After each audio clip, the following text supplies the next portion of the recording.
Hello, আমি শম্পা রায়। প্রতিদিনের মতো জীবনের কথা নিয়ে এসেছি। বড়দের প্রণাম আর ছোটদের অনেক শুভেচ্ছা রইল। তা আজকে আলোচনা করব পাঞ্চালী, দ্রৌপদীকে নিয়ে। তো দ্রৌপদী কীভাবে দ্রৌপদীর বিয়ে হলো। তো ফার্স্টে যখন দ্রৌপদী পিতার গৃহে ছিলেন তখন শিবের উপাসনা করছিলেন।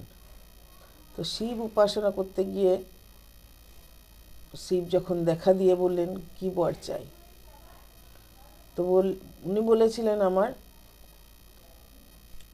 ধার্মিক, বলশালী, যোদ্ধা, সৌন্দর্য, বুদ্ধিমান, এই সব রকমের একজন স্বামী চাই যার মধ্যে সমস্ত গুণ থাকবে। তো শিব তো মহা মুশকিলে পড়ে গেল। এত গুণ একজনের মধ্যে তো হয় না, কি করে হবে এত গুণ একজনের মধ্যে। তো শিব সেই সময় আর বর দিতে পারল না। তখন আবার বসলো তপস্যা করতে। আবার সে একই চাইছে, দ্রৌপদী স্বামী চাই, কিভাবে দেবে এতগুলো বর। তখন বলল তুমি যা বলবে একজন বলো, একরকম বলো। তখন ও বলল কি আমার ধার্মিক বর চাই। ঠিক আছে, তথাস্তু করে চলে গেল। আবার বসলো তপস্যা করতে। কি বর চাই বলো? বললো বলশালী বর চাই। আবার তথাস্তু করে চলে গেল। এই রকম 3 বার আবার এলো। তপস্যা করতে করতে শিব দেখা দিল, বলল যোদ্ধা বর চাই। আবার তথাস্তু বলে চলে গেল।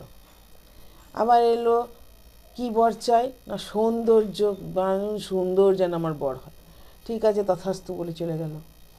আবার এলো তপস্যা করার পর কি বর চাই না আমার বুদ্ধিমান বর চাই। সবাইতে তথাস্তু বলে চলে গেল। শিব কি অত কাঁচা খেলোয়াড়, সে সবাইতেই তথাস্তু বলে গেল।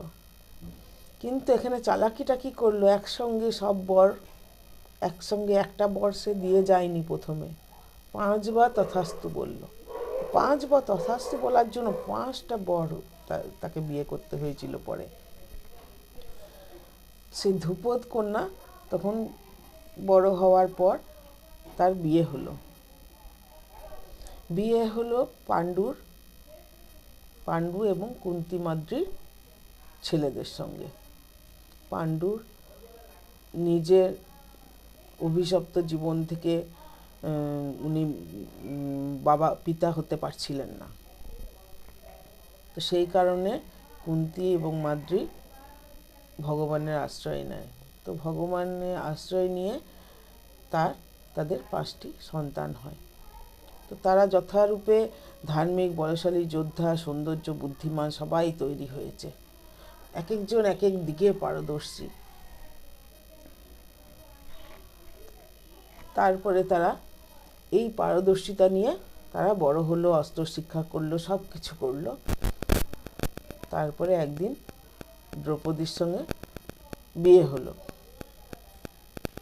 তো অর্জুন লক্ষ্যভেদ করে বিয়ে করেছিলেন, সবাই জানেন। তো অর্জুন যখন লক্ষ্যভেদ করে বিয়ে করেছিল তখন মায়ের কাছে নিয়ে এলো বউকে। মা দেখো তোমার জন্য কি নিয়ে এসেছি। ঠিক আছে ভাই, ঠিক আছে, তোমরা 5 জনে ভাগ করে নাও। মা পিছন থেকে বলে ফেলল। এবার যে কোনো জিনিস যখন মায়ের কাছে নিয়ে আসতো সবই 5 ভাগ হতো। তো এই ক্ষেত্রেও তাই 5 ভাগ করে নাও। যখনই 5 ভাগ করে নাও, প্রতিটা তার 5 জনের সঙ্গে তার বিয়ে হয়। তো কেমন লাগলো গল্পটা, আমি কি খুব ভালো করে বোঝাতে পারলাম আপনাদের? একটু কমেন্ট করে জানাবেন। আজকের মতন এইটুকুনি।